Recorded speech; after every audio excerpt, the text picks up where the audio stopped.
वाल्मीकि कृत रामायण और तुलसीदास कृत रामायण में कई अंतर हैं।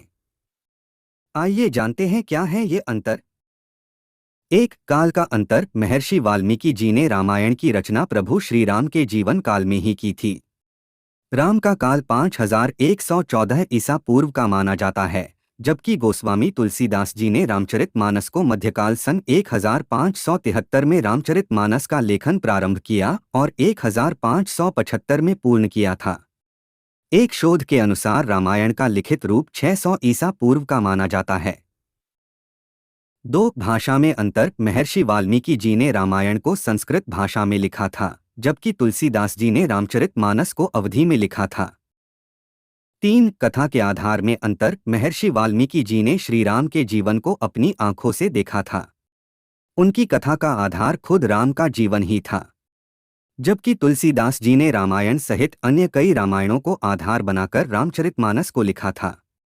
यह भी कहते हैं कि उनकी सहायता हनुमान जी ने की थी। 4, श्लोक और चौपाई। रामायण को संस्कृत काव्य की भाषा में लिखा गया, जिसमें सर्ग और श्लोक होते हैं, जबकि रामचरितमानस के दोहों और चौपाइयों की संख्या अधिक है। रामायण में 24,000 श्लोक और 500 सर्ग तथा 7 कांड है। रामचरितमानस में श्लोक संख्या 27 है, चौपाई संख्या 4608 है, दोहा 1074 है, सोरठा संख्या 207 है और 86 छंद है। 5, रामायण से ज्यादा प्रचलित है रामचरितमानस। वर्तमान में वाल्मीकि कृत रामायण को पढ़ना और समझना कठिन है, क्योंकि उसकी भाषा संस्कृत है, जबकि रामचरितमानस को वर्तमान की आम बोलचाल की भाषा में लिखा गया है। जनमानस की इस भाषा के कारण ही रामचरितमानस का पाठ हर जगह प्रचलित है।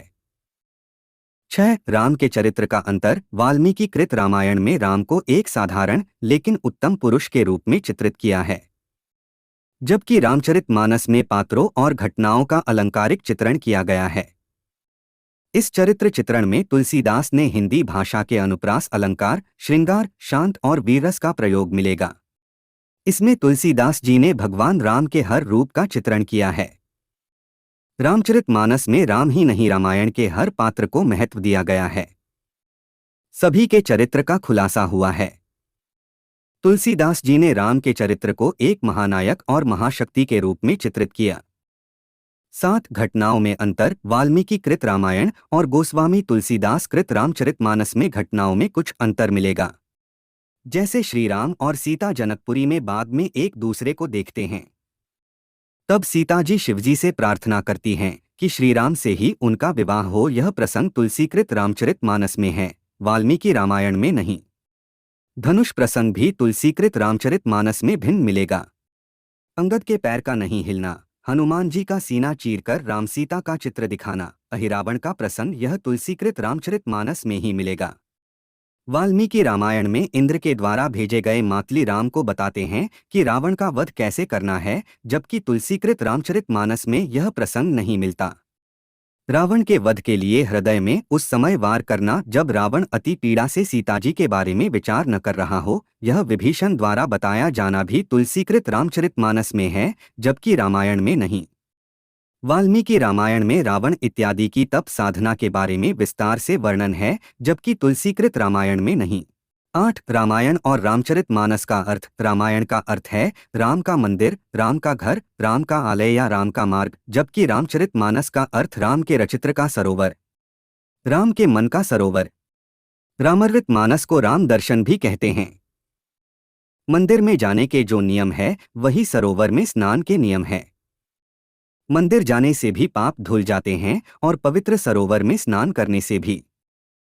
9, ऋषि और भक्त की लिखी रामायण। महर्षि वाल्मीकि प्रभु श्री राम के प्रशंसक जरूर थे, लेकिन वे भक्त तो भगवान शिव के थे। उन्होंने शिव की मदद से ही इस रामायण को लिखा था, जबकि तुलसीदास जी प्रभु श्री राम के अनन्य भक्त थे और उन्होंने स्वप्न में भगवान शिव के आदेश से राम भक्त हनुमान की मदद से रामचरितमानस को लिखा था। 10, कांड। रामचरितमानस में आखिरी से पहले कांड को लंका कांड कहा गया, जबकि रामायण में आखिरी से पहले कांड को युद्धकांड कहा गया। कहते हैं कि उत्तरकांड को बाद में जोड़ा गया था।